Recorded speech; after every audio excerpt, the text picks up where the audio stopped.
What a game sa pagitan ng Ginebra at NLEX. Another high-scoring game para kay Justin Brownlee. Binuhat ang opensa ng Gene Kings. Pinosterize pa ni Japet ang dalawang player ng NLEX. Pero sa kabila naman nga ito make over din sa game si Robert Bolick. Another clutch performance, game winner sa dulo. Pero bago nga yan, eto solid na basketball Molten. Dating 1,437 pesos. Ngayon nga ay mabibili mo na lang ng 475 pesos sa Shopee. Limited offer lang nga ito. Kaya ano pang hinihintay mo? Click mo na nga yung link sa comment section sa ibaba. So eto na nga ang second game ngayong araw kung saan maglalaban nga ang Barangay Ginebra at NLEX Road Warriors. Maganda nga itong simula ng NLEX this conference sa kanilang 2-1 start pero looking forward nga sila makabounce back this game matapos silang matalo sa kanilang huling laro habang ang Ginebra naman nga ay looking forward na ma-improve sa 2-0 ang kanilang standings. Nagkaroon nga kaagad ng magandang defensive play si Japet Aguilar sa pagsisimula ng opening frame. Binutata ang layup attempt ni JB Bahio. After nga niyan ay nakuha na din nga ng Ginebra ang kanilang unang puntos sa naging elbow jumper ni RJ Abarientos. Maaga naman ngang uminit sa opensa itong si Justin Brownlee kung saan nagkaroon nga ito ng 11 early points. Buhat na buhat nga ni JB ang opensa ng Ginebra sa first few minutes pero sa halfway mark nga isinasamahan na siya dyan ni RJ Abarientos na nagkaroon ng 3-pointer.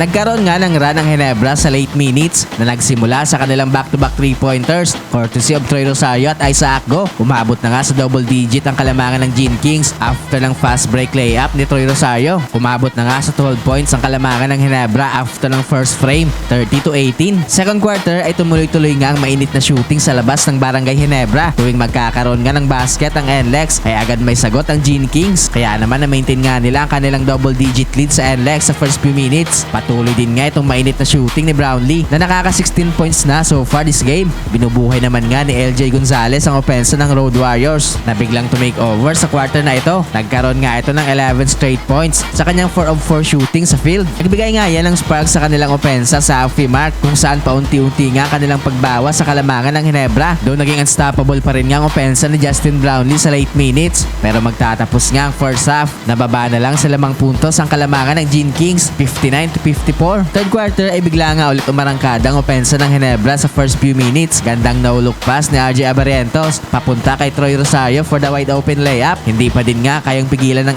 NLEX itong opensa ni Brownlee. Kaya naman balik na nga ulit sa double digit ang kalamangan ng Ginebra matapos ang back-to-back basket ni JB. Pero after nga niyan ay dito na nga nagkaroon ng big run ng NLEX. Take over na nga sa kanilang opensa itong si Robert Bolick na naging agresibo sa pag-atake sa basket. Tuluyan na nga nakuha ng NLEX ang kalamangan matapos ang basket ni KD Dalain sa halfway mark. Naging dikdikan na nga ulit ang labanan ng both teams sa late minutes kung saan nagpaparamdam na nga dito sa opensa ng Gene Kings itong si Scottie Thompson. Pero sa kabila naman nga ay umiinit na sa opensa itong si Shawnee Winston na naging on point ang shooting mapaloob man yan sa labas. Lamang na nga ng 5 points ang NLEX after ng third frame, 92-87. Fourth quarter ay grabe nga kagad itong pambunga ni Japet Aguilar. Monster poster dunk, pinosterize ang dalawang NLEX player and one. Pero patuloy nga pagkontrol ng NLEX sa game na ito sa first few minutes. Buhat mode na nga itong si Justin Brownlee sa opensa ng Ginebra entering the halfway mark kung saan nagkaroon nga ito ng 5 straight points. Nakaka 40 points na nga so far this game itong si JB. Nagkaroon nga ng spark sa opensa ng Gene Kings entering the halfway mark kung saan nakuha na nga nila ulit ang kalamangan